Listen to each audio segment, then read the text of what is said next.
Hello, everyone. My name is Jaclyn, and I'm the Community Science Outreach Coordinator for the Pacific Grove Museum of Natural History. And thank you for joining me on Community to You.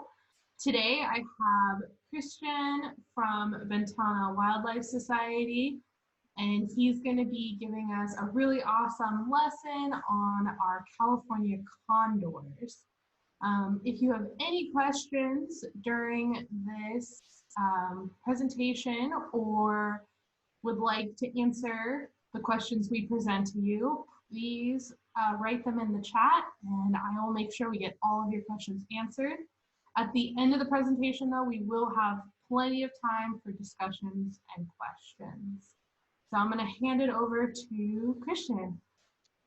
Awesome. Thank you so much. Hi, everyone. Again, my name is Cristian Hernandez. I am the Bilingual Education Program Coordinator for Ventana Wildlife Society. I'm going to go ahead and share my screen and get started. So hello, everyone, again. So I'm really excited.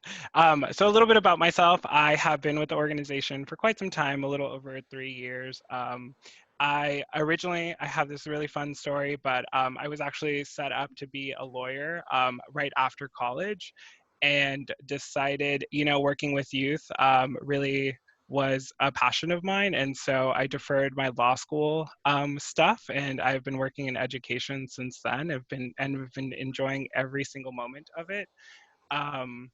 So a little bit about Ventana Wildlife Society. Our mission statement is to conserve native wildlife and their habitats.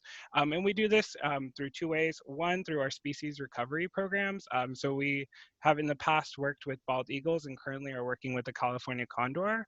And we also offer a second component that we fulfill that our mission statement is through our education programs. So we have different programs that we offer throughout the school year. We offer our natural science and awareness classes where we go out into nature. These are nature-based programs. So we're not working in a school or at a specific location. It's all location-based. So we'll be at different parks, exploring the wildlife and exploring the natural history in those areas. And then during the summer, we switch gears and offer our science camps, which I have a lot of positive experiences in our science camps. And so I have a couple pictures here. We do, the absolute must is we roast s'mores every week in our science programs. And we also take youth down to our Discovery Center in Big Sur, where we learn more about the California Condor, which we're going to be doing today. And we also have a lot of laughs as well. So this is one of my absolute favorite pictures for one of our summers. I hope everyone can see it, but we had one of our instructors who just was in a really funny place that was laying on the beach.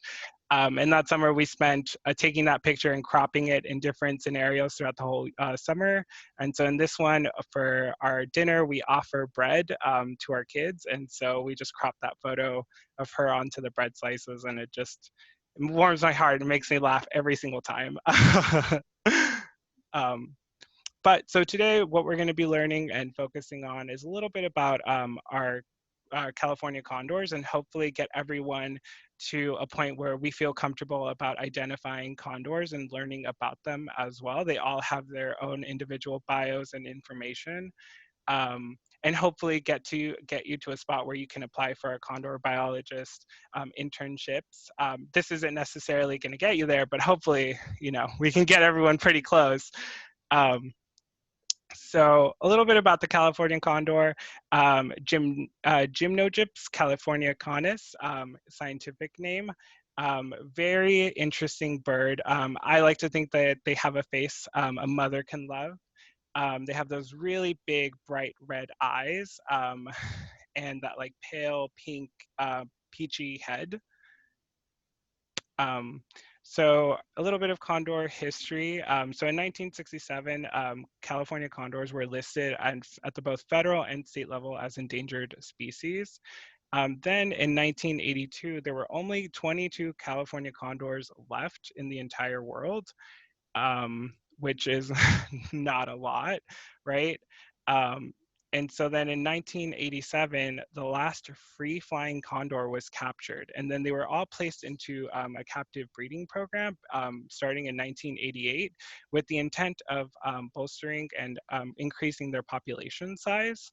And then the first condor was released back in 1992 in SoCal, and Ventana Wildlife Society actually started releasing birds starting in 1997.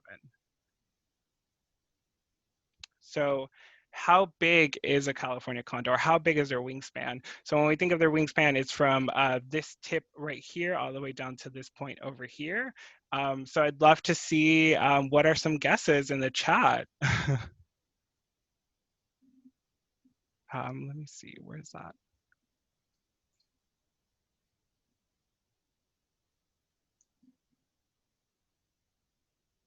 I can't. While people are, I can see the chat. Okay. So while people are taking their time to guess, I was gonna ask you, where was this picture taken? I believe this photo was taken off of a Big Sur coast. I can't identify this location. Most of these photos that are going to be in this slide are through Tim Huntington, who's an amazing volunteer and a photographer that works with us. And so his photos are on his website, webnectar.com. Yeah, this is incredible. You're almost like above Yeah. All right, we have a 6 foot is somebody's guess. I'm gonna guess 10 feet. Yeah, and you would be correct. So condors have a 9 to 10 feet wingspan, which means if you think about that, they're really big birds. So again, this is just a sort of comparing their scale. So a turkey vulture, for someone who said 6 foot, a turkey vulture is close to 6 feet in wingspan, and condors are 9 to 10 feet. Typically when I'm out looking for condors and trying to identify them, I always get confused with turkey vultures. But the trick there is that turkey vultures have a grayish white pattern that's underneath down here. And the condors have that white pattern that's essentially flipped. So they have the white triangle while turkey vultures don't. So that's how I always sort of remember. And then when you happen to see a condor flying next to a turkey vulture, it's that much more apparent that they're significantly bigger. So what makes condors amazing scavengers? So condors are scavengers, which means they only eat exclusively dead things. They have really sharp beaks on them, which are perfect for tearing into carcasses. They have really great eyesight. So when they're flying hundreds of feet above, you know, the floor, they're able to see down and look and see where there's a nice juicy meal waiting for them. They have these serrated tongues again, which help them, you know, eat and chew, or eat and bite and pull flesh. And then they have that bald head, which is perfect because when they're able to like get in there and get something to eat, they don't have to worry about cleaning themselves as much. Because if you had hair on your head or feathers, it might get kind of dirty. So our condors are a little lucky. They get a wide variety of food, but specifically here on the Central Coast, they get the option to have some seafood. And so here, a nice carcass of a whale that washed up on shore can feed condors for months at a time. So a little bit about condors and their behavior. They're very social, and this is actually an image of them doing their little courtship dance, which is really fun to watch. They sort of like hunker down and just kind of like, you know, try to romance one another. And condors don't create nests like other birds.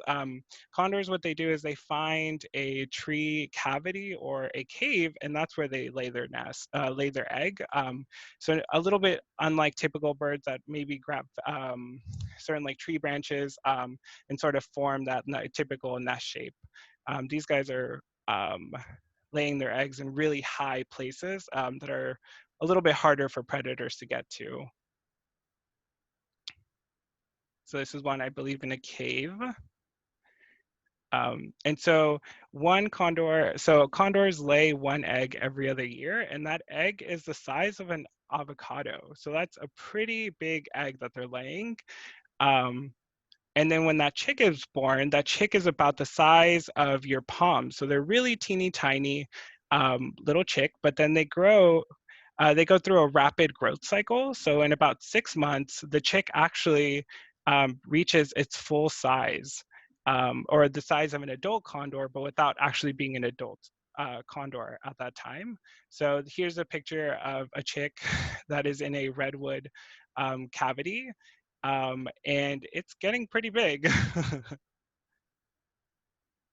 And so, funny enough, so we saw those pictures earlier of all those condors with that nice bright pink head, and they develop that bright pink head over time. So as I mentioned, condors within 6 months reach the size of adulthood, but it takes them about 4 to 5 years for them to be mature. Reproductive adults. And so over that time, they start losing those feathers on their head. So the black feathers slowly start going away, little by little. So this guy is a little bit older, right? We start seeing some of that pink, but it still has some of that black some of those black feathers on their heads, until eventually they get this nice adult bright pink head. I'm lucky I am not experiencing similar condor behaviors. I still have some of my hair on my head, but that might change. Knock on wood. um, so I have an image here of two adult-sized condors. Remember, even if they're juvenile at about 6 months, they reach that full size, and they're both flying. And one of them is an adult, has reached maturity, and the other one has not. Can anyone guess as to which one is the the fully adulted condor?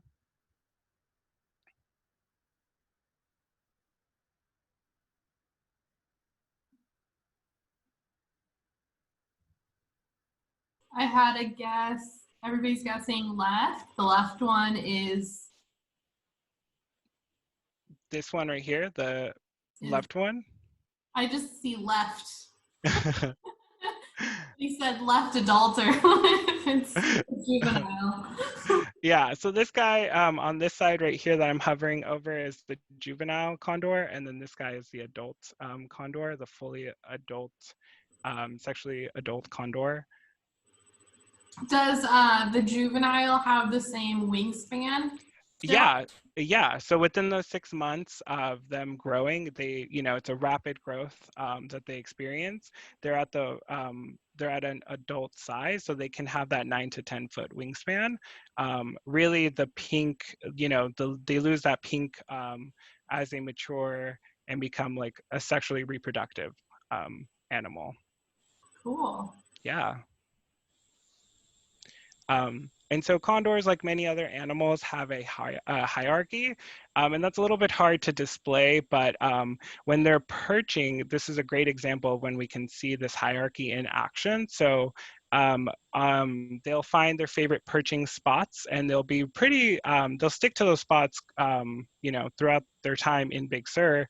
And these guys will perch themselves in order of their hierarchy. So the ones at the top of the tree or on that branch or area that they're perching, those ones are the more dominant condors in the flock. And then the ones that are lower down are sort of at the bottom of the totem pole.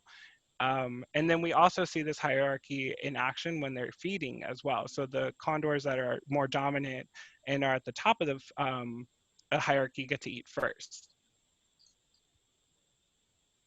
So tags and transmitters. So we see these beautiful tags here. These tags actually serve the purpose of our biologists being able to monitor and track these birds. Each condor has an individualized stud book number that's personal to that condor. And these tags allow our biologists to identify which condor that is from a far distance. Because as you can imagine, they all sort of look the same. There's really no very distinct characteristics from one condor to another. So tracking using these tags is really important in conservation and monitoring work. We also equip our condors with these tags, these transmitters right here. So each condor has their own transmitter frequency. And so if you can imagine, when you're in your car and you're driving or you're listening to the radio, there's a lot of different radio stations. Our biologists are listening into different radio stations of each bird. So when they're out there trying to figure out where this bird, this red 90 bird is, they're out there, switching through different radio stations to pick up that frequency of that bird. And so when they hear that pinging noise, that's how they know where that bird is in respect to their current location. So here's an example. They all have their tags, and then this is what an old biologist tracking for condors along the coast. And I think that's a really great spot for us to leave right now so we can get some experience identifying birds. So I'm going to switch us over to our website. So we go to ventanaws.org. We can click on California Condors. And then we scroll down, and here's more great information on condors and the Condor Recovery Program, as well as our current population size. But if we go down here to our Condor Cam, we can actually watch a live Condor Cam. And what's currently happening, so I'm going to press play and zoom in. We have a chick on our cam right now. So this is our newest addition to the flock as of now. And this chick, I believe it even states when it hatched. Yeah, it hatched on April 25th, so it's fairly young. And it's just so cute. Oh, and I think it's taking a nap. Earlier, the chick was sort of up and moving around and hopping, which was really adorable. So they must have tired themselves out. And then because this is live, we can still go through and go back in time and see what the chick was up to or what the nest cam was up to. So let's go ahead and see. Oh, here's a timestamp. So it looks like one of the parents arrived on the scene.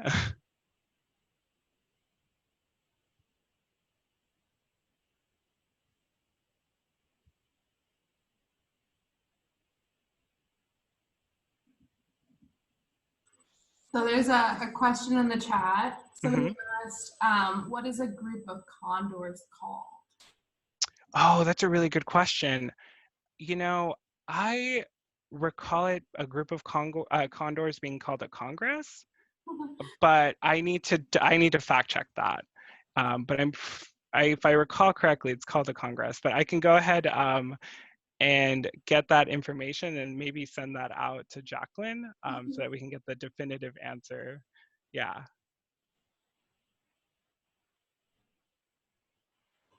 I've heard like flock. I've also heard like condo, which I thought was funny, but I don't think it's accurate. Yeah, yeah, that's a really great question.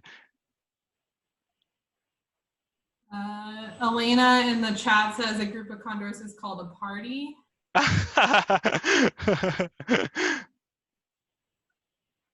Let's see. Let me go back and see.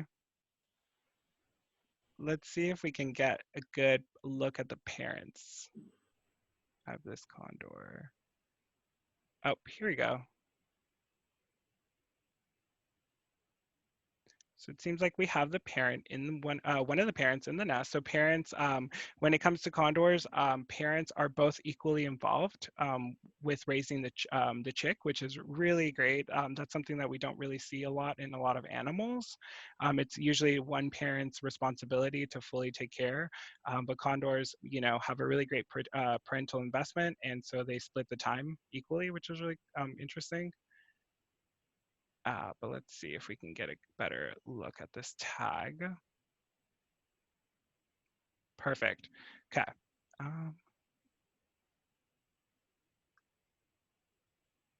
So does everyone see that tag right here? So this is step one in our Condor biologist training. So we see a tag, and so we're wondering, what bird is that, right? All we see is a color and a 2-digit number. Sometimes there's a 1-digit number, right? So we know that every condor has a stud book number and has a tag, but how do we find out a little bit more about that? Well, we have this really great app um, called Condor Spotter that one of our volunteers developed, which can be used to identify birds in the Central Coast flock, as well as there's information for the Southern California flock, but we're going to go ahead and stick with Central Coast. So this bird is a red tag, right? We see on here that red tag, and there's a 2-digit number, and I'm curious to see what everyone else thinks. I think that's a 90, right? Everyone sees that? Perfect. So we're going to go ahead and click 90. And now we receive information on this bird. So this bird here is called Redwood Queen. Give me 1 second. I'm having trouble. There you go. So this is Redwood Queen. Redwood Queen. We can find more information about when she was hatched, the gender of the bird as well, how many offspring they've had, any siblings. So we really learned a lot about the bird's history. And then we can also click here and we can find a little bio of each bird. So this is Redwood Queen, and we find some better photos. And she is the mother of that chick. I have a funny little story of Redwood Queen. So everyone from our biologists, everyone knows of the fairy tale Cinderella, right? So Redwood Queen has sort of a Cinderella story. So when she was introduced in the flock, she was sort of at the bottom of the hierarchy. So she actually was picked on a lot. And so then one day um, she mated and became partners with the condor who's at the top of the pyramid. And so she's had this like Cinderella story where she went from the bottom and now she's at the top of the hierarchy, which, yeah. So let's see if we can see. So we've identified 190, Redwood Queen, as the mother, but let's see if we can see the father, if he makes an appearance. Oh, here we go.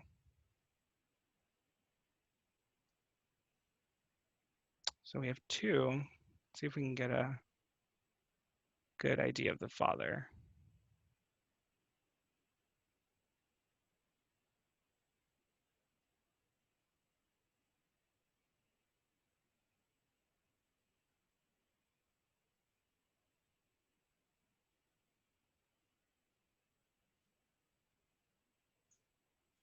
Oh, that's 90. There's a lot. Oh, there it is. There's a lot of shuffling. So here we have another tag. This one might be a little bit harder to see, but we see the red. So we know that we can go back to Condor Spotter and we can click red.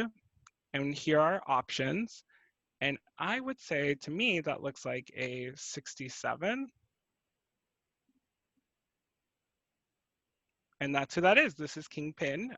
Kingpin is number 167. He's the male. He is at currently the top of the hierarchy in our condor flock. And we can read a little bit more about Kingpin here. So Kingpin, when you think about it, he was released back in 1997, which was, a good amount of time ago. It's almost, I'm 27, so he's really old.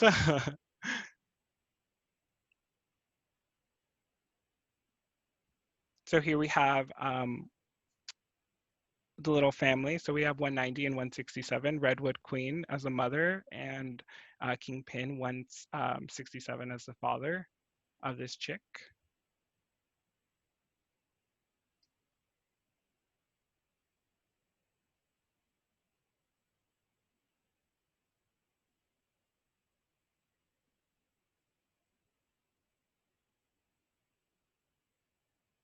So if we go back, we can sort of practice on this image too, right? So we see a red tag here. So this is red 90, and we've already identified that bird as 190, right? There may be some other ones here, like we see this green 89. So we can go back onto Condor Spotter and click that green. And there it is, green 89. This is Arthur. This is a big Sir bird that hatched in 2015.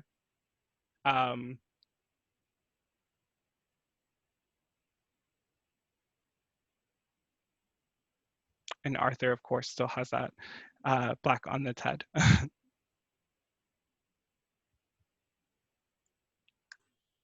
So I had a question. Mm-hmm. So Arthur was born in 2015, which would make him about 5. Yeah. He's still considered a juvenile? Yeah, that's a great question. I believe these photos may not be the most up-to-date photos that we have of Arthur. So we may be that he's out there right now flying and has that bright pink head. Let me see on my presentation. In this picture, Arthur has sort of a brightish pink head. Let's see. Yeah, right here. I believe this is, or this actually may be him. You Right here. can't So he started. tell whose wings are whose. Yeah, yeah. But there's pictures like these. So this was taken from a live cam. So photos like these really help biologists understand and are a great monitoring tool. So they're able to identify who is where and what and keep a closer eye on the flock. So here it seems to be that they're feeding. So that lets the biologists know that these animals are, eating and they're healthy. So 190 is here, she's getting a meal. We also have another bird over here. I don't know who that is, but they can also do a count to keep an eye on the flock. Yeah. So Arthur's here. Yeah, Arthur, we may have to get some better photos of Arthur. It may be this guy right here. And there is some pink definitely starting, at least on this bird. And this bird definitely has a lot of pink. That's awesome. I put Yeah. the Condor spotter link in the chat too, so if anybody wants to head over there and learn more about the birds. Yeah. And then we have a photo here. So again, biologists, this is a photo through a scope that was taken and was put on our Ventana Wildlife Society Instagram page. So here we have another bird. We actually have a couple birds, but this guy doesn't really look like a condor. And this one is actually a turkey vulture. So you can really see when they're close to each other, the size difference between a turkey vulture and a condor. But we see this tag here. So this is a red and a 68. So we can go back to Condor Spotter, click on the red, and then we have right here a 68. So this is actually Beak Boy. Beak Boy was born on May 9th. Me and him are close. We almost share a birthday. I was born on May 10th. And then we can read a little bit more about Beak Boy. Beak Boy, I think, to me, is a really interesting condor and has a really interesting history. So some condors, when they're so when they're born, they can either be born in the wild, but in the earlier years of the captive breeding program, we saw a lot of condors being born in captivity and then being reintroduced into the flock and then released. And so this bird was actually fostered by an Andean condor. So it has Andean condor foster parents, which is really interesting. And Andean condors are much bigger than condors. And so in this biography, they talk about how Beak Boy is very feisty, and it may be because of his Andean foster parents.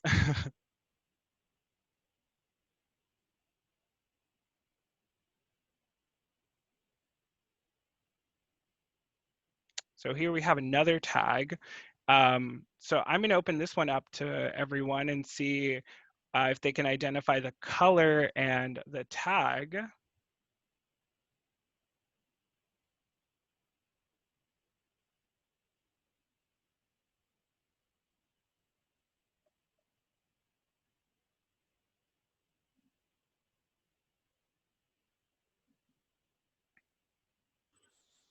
You really have to have good eyesight. Yeah. So somebody says a white tag. Yep, white. And somebody else guessed the 70.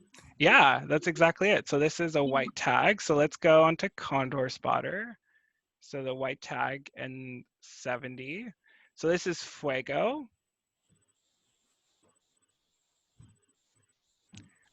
Fuego, again, as a really cool bird. Fuego was born, um, was born, let's see.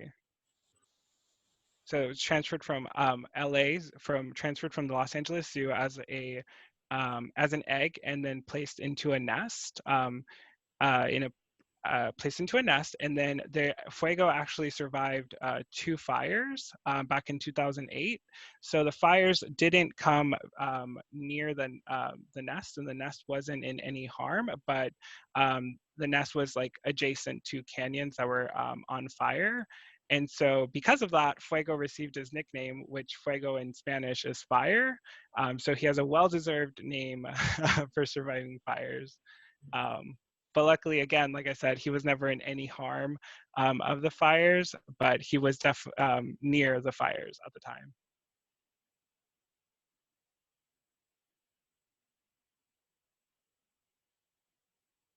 And then we have 2 birds here. This one's a little bit easier. So this is a yellow tag and then a 9. So let's go back. Yellow tag 9. And this is Shadow. This is bird 209. So I have some firsthand information from one of our biologists. So Shadow is a pretty old bird and is very as dominant, right?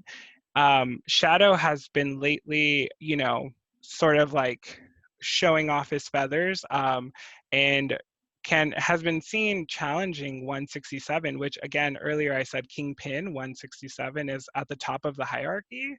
And so 209 Shadow is sort of, that's his spot. He may be wanting to take it in the next coming years. And so also with that hierarchy, when they challenge each other, it could be challenging each other for just the day, right? So Condor may become the most dominant bird in that moment or over the flock overall. But he's been definitely, I think he's gunning for that spot according to our biologist.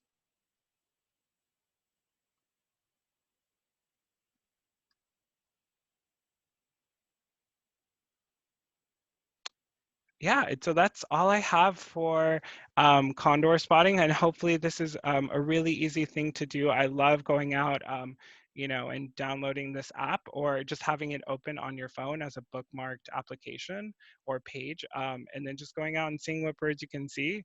You can find, some of these pictures we saw birds either on the ground or up in the sky, so it really just depends on where you're at down in Big Sur. Um, but you have the tools now so that you can identify them.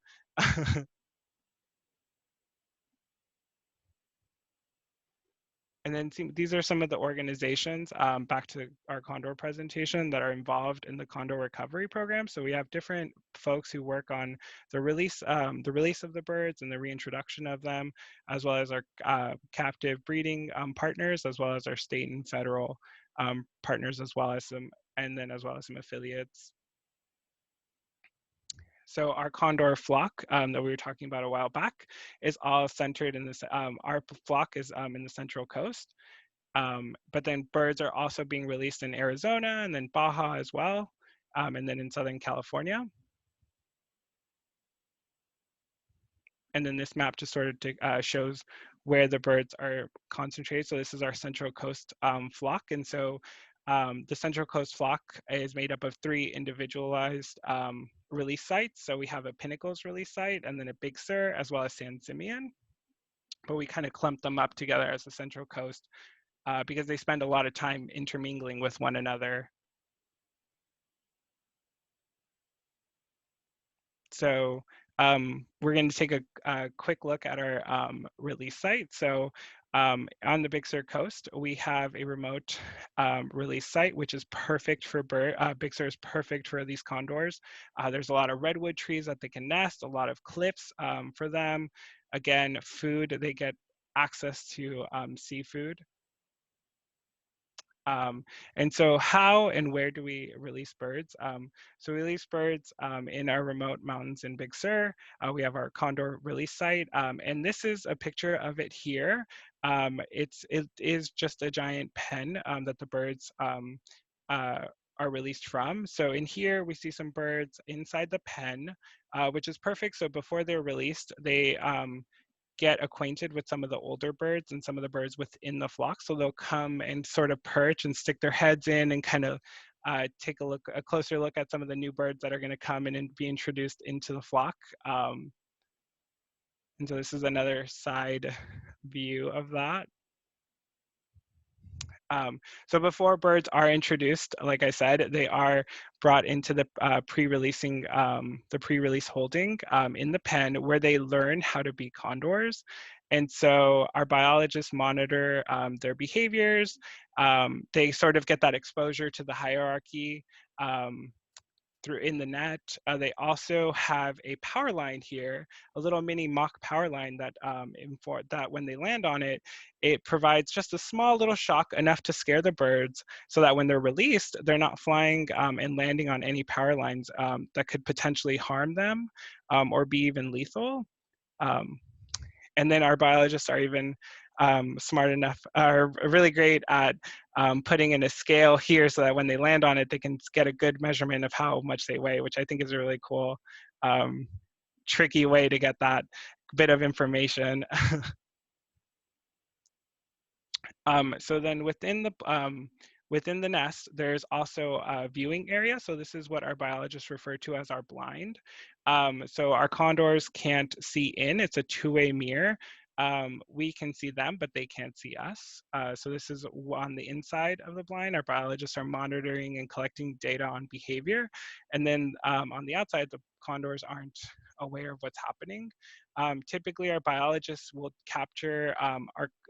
will aim to capture each condor in about every single year in the spring. And that's just to get some data on their health, also change any tags that may be starting to get kind of old or faded, right? So if we're relying heavily on these tags to look the best so that when our biologists are out trying to collect data, they're using their binoculars. If the number is starting to bleed or starting to fade, that might be a little hard for them to identify who's who. And they're also updating those transmitters, as I mentioned earlier. The battery life is usually about 1 to 2 years, but they really want to try to freshen up those batteries so that they don't find themselves in situations where they can't find birds. Um, and so what this ends up turning for our biologists, which I find really interesting, is it's a waiting game. And so our biologists will enter the blind really early, around 4 or 3 a.m., and will wait for birds to enter the pen. They'll open it up. And it's pretty funny to me, not so funny to them, but they will be holding a lever. And so whenever they're waiting for a specific bird to come in, let's say they really need to catch 190, for example, they'll wait until that bird comes in, and then they'll pull on a series of strings, and a series of levers will close the door and shut that bird in. And they've successfully have captured that bird that they can then go in and handle. But with some of the older birds in the flock, they're reaching their late 20s, early 20s. They're a little bit more aware of what happens inside that pen, so they're not so likely to go in. So one of our biologists told me that some of the older birds will often just wait on the outside of the nest, outside of the pen. So they'll either like stick their little foot in, or they'll walk in, get a bite of food, and just as our biologists notice and is about to pull the lever and capture them, they run right out. Or as soon as they hear that noise, they just scurry on out. Something that's pretty funny that I always laugh at is our younger birds, right? So our birds that are newer to the flock or have not gone through that experience, for 20 years, they just waltz right in. So they're constantly coming in and out. But some of those older birds that need, their tags to be fixed, or to get some blood samples, or, monitor and check their health, those ones really put up the fight in that they don't come in. um, and so currently in Big Sur, currently in the Central Coast flock, we have about 8 eggs, with hopefully maybe more to come. And then there are 4 in Big Sur and then 4 in Pinnacles. And then I just we want to thank our partners who work with us. And then again, our supporters and donors and members. But that's all I have.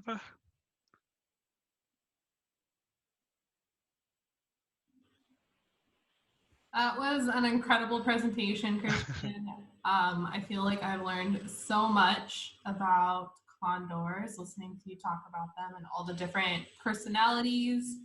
Um, it's pretty incredible that there's like a bio for all of the condors that are in our area, which is really cool. You know, they all have their little personal Facebook page. Yeah. They all have their pictures and their bios, and you can learn all about them. So Yeah. it's really cool, the research that Ventana and Fish and Wildlife and everybody's doing to help restore the population of condors is incredible. And you know, growing up, you learn about condors from movies like, I thought they were vultures, so like Jungle, you know, and learning about them now and their complex social structures and the fact that they both raise their chicks you know, both parents raise the chicks. It's just really cool. And then, I mean, that chick on the Condor Cam right now has been so cute. I have had our Condor Cam up on my computer almost every day, just watching the little chick bounce around. Yeah, so cute. And Yeah. then also, you bring up a really great point is that our Condor Cam, there's also a second one. So there's a view from the outside of the nest. And so in about 6-ish months, the condor chick will look to fledge. And so that'll be a great opportunity to be take a look and see that moment happen in real time. So cute. Thank you so much for joining us, Cristian. I really appreciate you taking the time on your Saturday afternoon to teach us about condors. If anybody has any questions for Cristian about condors or about Ventana Wildlife Society and what they've been up to and what they're going to be up to over the summer, please put it in the chat. We have some time for questions. Let's see.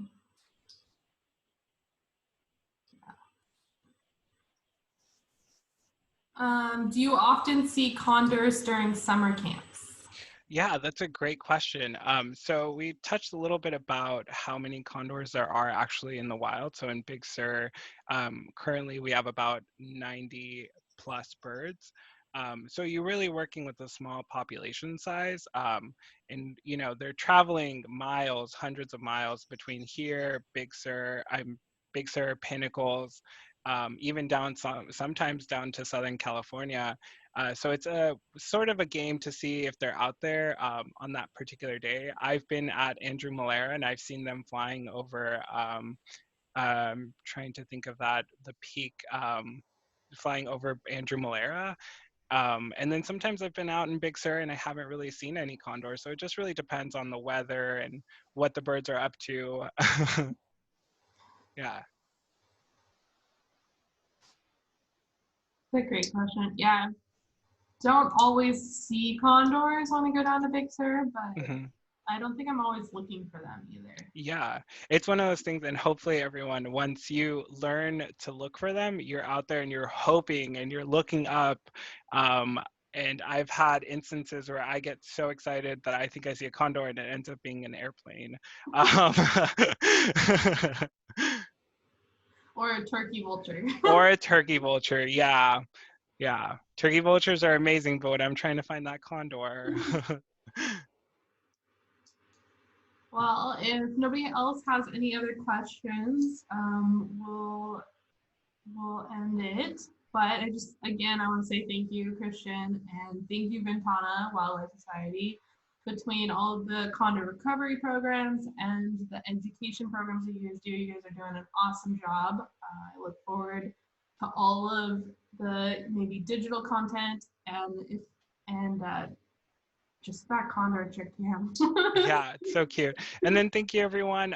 We're going to be having all of our information about our summer programming on our website. So if you visit ventanaws.org, click on that education page, you can read a little bit more about that. And then also feel free to like us on Facebook and Instagram at our different Ventana education pages.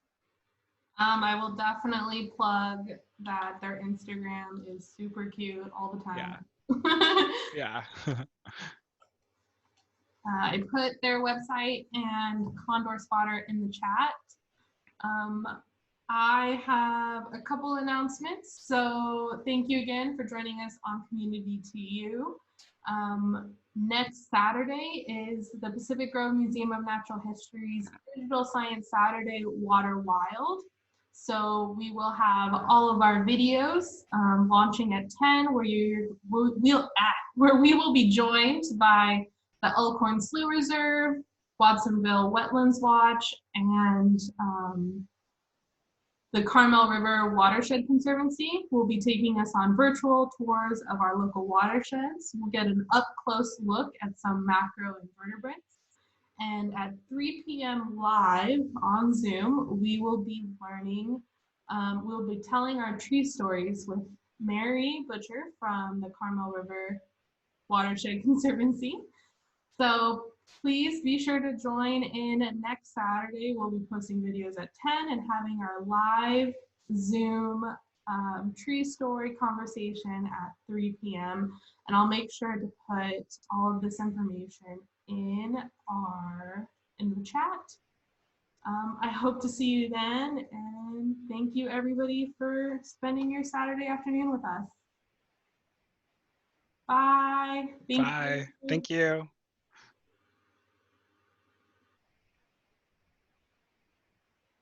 Thank you so much, everybody.